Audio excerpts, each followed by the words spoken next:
Today I want to discuss with you why I feel it's very important to have an acoustic electric bass in your arsenal.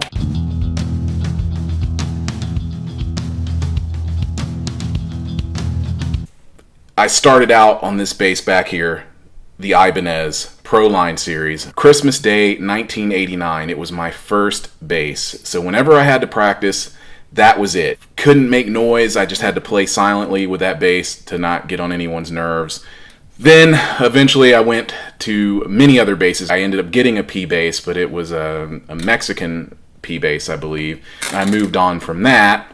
I moved on to the fretless, and it was my main bass for a long time. But as time went on, I would go from this bass to another bass, that bass. I played Music Man basses for a while. I've played a lot of different basses, okay? But finally, I found the bass that was made for me right here, the 1966 Precision bass, Fender, of course. This is everything to me as far as I've done so much with this bass. I have done quite a few studio recordings with it.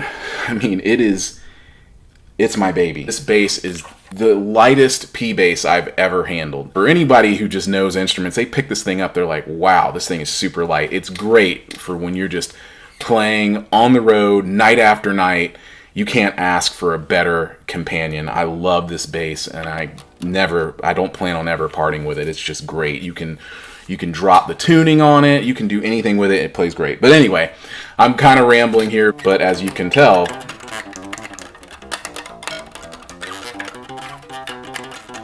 you can't really hear it that well. I decided enough is enough.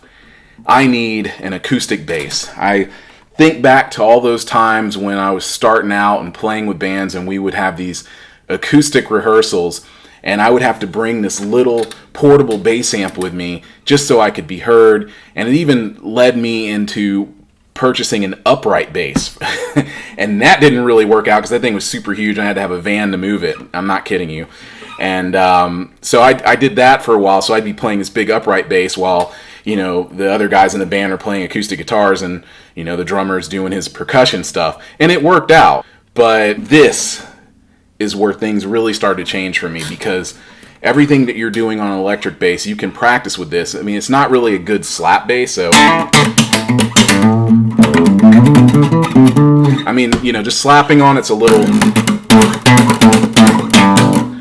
challenging, and my slap is a little rusty. So I started working on a lot of songs acoustically, and I was like, man, it would be great just to have an acoustic bass, so when I want to work out these bass lines, I don't feel like I have to plug up an amp, or I can't really hear it that well. So I picked this thing up off Craigslist from a guy for about $175. It's probably the best $175 I've ever spent in the music world. Like, it's really a great companion to have. You want to work on stuff, it's here.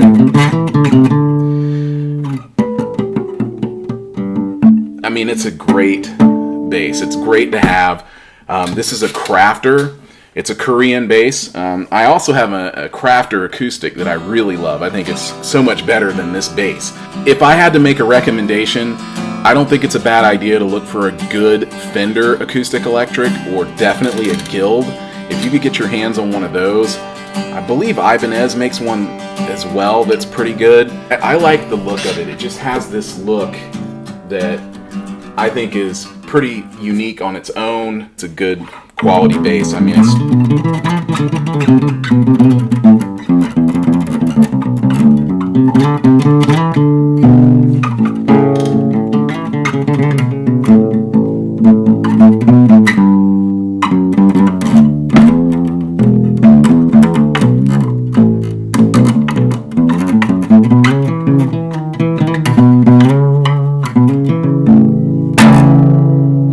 you can hear it, and that's important, to be able to hear your instrument.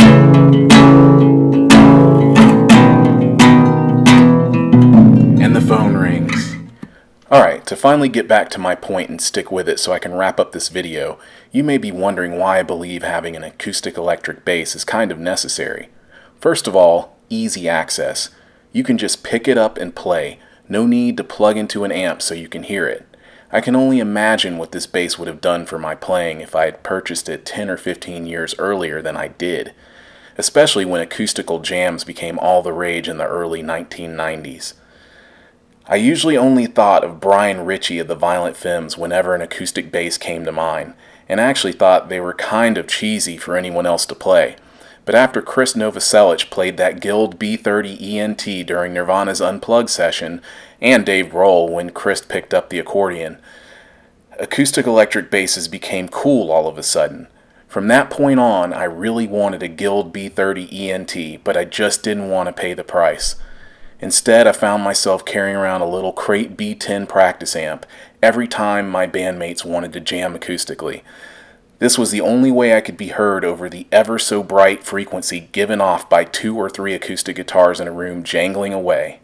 With that being said, I want to remind you that the acoustic bass frequency is naturally harder to pick up than the sound given off by an acoustic guitar.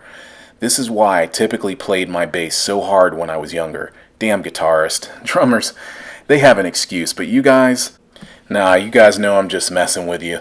You're gonna hear me saying that from time to time in these videos, if you subscribe. Anyway, I always wanted one of those pocket multi-effect beat machines such as Korg's Pandora, but I never pulled the trigger. I currently have the Vox Pocket Bass, but I rarely use it because it feels like such a production to play through it.